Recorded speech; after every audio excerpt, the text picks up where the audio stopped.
Man, I'm just looking at some of these commentators on here regarding Cory Booker's marathon floor filibuster yesterday. And as a political atheist, I'm pretty fucking disappointed. You know, I'm not surprised that the right were like, look at this guy shutting down for no reason. We lost a whole day of doing the people's business. But then meanwhile, Mike Johnson is shutting down the House of Representatives business until fucking Monday night. Okay. It's worse that a man stood for 25 hours talking to the people of the United States versus a guy who threw a bitch fit because he didn't get his rules passed the way he wanted. And so he's just like, screw it. We're just completely not going to do any voting until I have a better game plan on Monday. How fucking selfish can you be to silence the business of millions of Americans because you don't get what you want? Okay. Okay. Yep. And then I'm like looking at progressives. And there's like two camps with Booker right now. They hate him. He's performative. He's an establishment Democrat. He's corrupt. He took money from AIPAC. He voted against TikTok, etc. And then I have those who do not have their knees jerking out immediately. And they're like, you know what? He actually put in the fucking effort. This isn't just like some quick news conference. The man like purposely dehydrated himself the day before, you know, leading up to his speech, and he quit eating and fasting on Friday. That doesn't seem performative to me. And I think for me, I'm more frustrated with the progressive left than I am with the conservative right. Are we really surprised? Think about it. They welcomed Strom Thurmond with open fucking arms. They welcomed a racist to their party from the Democrat side, which, I mean, good riddance. I'm glad the man left. 1960s was an interesting time. That was like a real test of America's ethics and morality, especially with our congressional members. So, am I ashamed of Strom? Yes. But I'm ashamed that he stayed in the fucking Congress to begin with, and then he went over to the Republicans with open arms. Gross. Then again, I mean, we got Steve Bannon and Miller and Trump and yeah. Oh yeah, and the Roman salute guy. But here's my thing. At the end of the day, I'm seeing this division where we have some on the progressive side. Now, mind you, I'm a political atheist. I lean very, very heavily progressive left on social issues, but I tend to be more conservative when it comes to financial stuff and foreign policy. I'm like centrist. So with all of that said, aside, the biggest thing that I'm really noticing is that Democrats are still focused on this idea of top-down change. You know, I am really disappointed that Kamala did not get elected president. But honestly, she would have been a lame duck because we didn't do the work.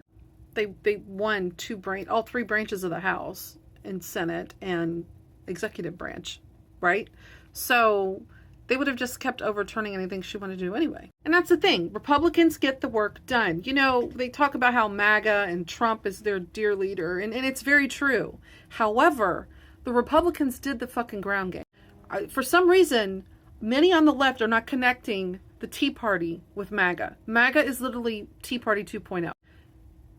They needed a dear leader. Why? Because they're based on Christian nationalism, and Christian nationalism always has a shepherd for the flock, and it gets everybody rounded up together, and even though they have differing points of view, they will hold hands and get shit done.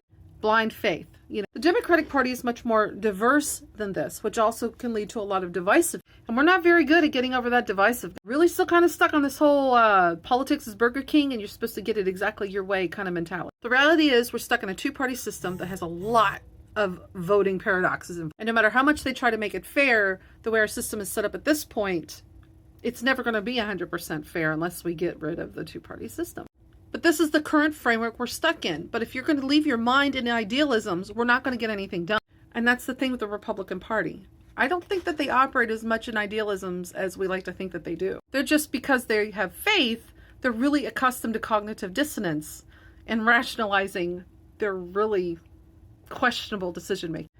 Democrats tend to not do that. We are hypercritical of everything. We're easily ready to divide away from one another. And I think that's part of the problem. If we want to get this thing fixed, like I see all these Bernie bros coming out of the woodwork lately. Dude, we're in 2025. It's time to move on. We need not top-down change. Getting Bernie in wasn't enough. We had to get a bunch of people all along the ground game. Not just like our governors and our House of Representatives and senators, our school boards, our mayors, our city comptrollers, our judges, our sheriff departments, our jailers, our bailiffs. Like, we have to make an extremely blue wave at the base level. Because as you know, it trickles up. It does not trickle down. The other thing too is I remember back when Trump was running for president the first time and people were like, oh, you know what? We're just going to have to let it go. People will learn. They're going to go through their hardship and they're going to find out. And while Trump's first term was terrible, it was still a haphazard mess without any real structure because I think they were still kind of dumbfounded that they won. But that's not the case now. They are organized. They understand what they needed to do. And they are running with this machine and steamrolling everything because they have all advantages. What did you want Booker to do? People make fun of him for just holding press conferences. They don't like the fact that he votes one way or another, like but with the TikTok ban, which if you know anything about that situation, that was a poison pill legislation, and they had to pick over shutting the government down or saving TikTok. As a senator, what would you do? I understand that, it's frustrating right now, but the reality is, for all that tough talk back in 2016 about how we're just going to have to go through that tough time, honey, we didn't see a tough time back in 2016 like we're going to see now. This is that time that you're going to have to fucking walk your damn talk. Go through this tough time. Remember this fucking lesson. If you really want change, you're going to have to lock hands with those people that you don't 100% agree with. You're going to have to compartmentalize and hold your nose like the Republican Party does.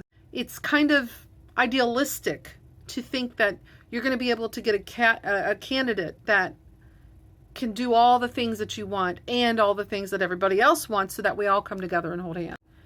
The Republican Party already understands that ain't possible. So they're cutting their losses where they can to get ahead. That's why they did their ground game. They got their Tea Party governors into office. I lived under Matt Bevins, for Christ's sake. They got their Moms of Liberty into school boards all around the U.S.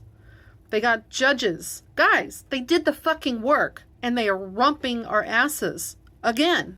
We saw Florida take a terrible loss, but are we surprised? However, you'll notice that there was a lot of districts that had increased progressive activity in voters, which is a good sign. Wisconsin had a very successful special election, as did Louisiana for now, even though they're already trying to rewrite those amendments and put them back out again by, I think, after the April session that starts. We have to create these moments where we recognize we may not agree on all the fine details, but there's some core things that we do agree on, and it's enough to get us over the finish line.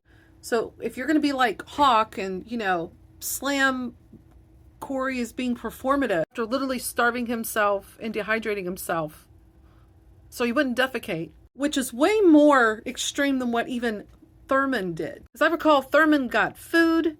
He got to go take a piss. I think they even let him sit down a few times.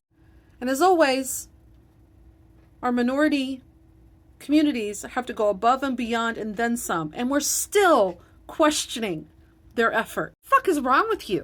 I'm not a fan of the establishment of the Democratic Party, but even I, as an independent voter, I can hold my nose on certain issues and move on.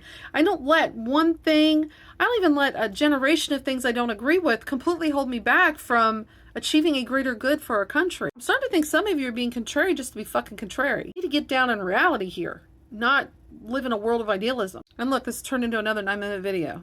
Oh, anyway, that's my thoughts as a political atheist, independent voter. I have no sacred cows in any political party. It's I know some of you have seen me questioning AOC. That does not mean I don't like her and don't support her. I want her in leadership. We can have these discussions without having to absolutely say this person needs to go. Again, you need to ground yourself in reality here. Tie your knee down. Quit jerking it up in reaction. Quit being reactive, okay? This reactiveness is what's keeping us apart when we could be coming together and sharing in a very momentous moment and understanding among our party. I don't think there's anything that he said yesterday that we all completely disagree with, right? Just saying, there's plenty of common ground here. We need to find it. We need to get our ground game sharpened up.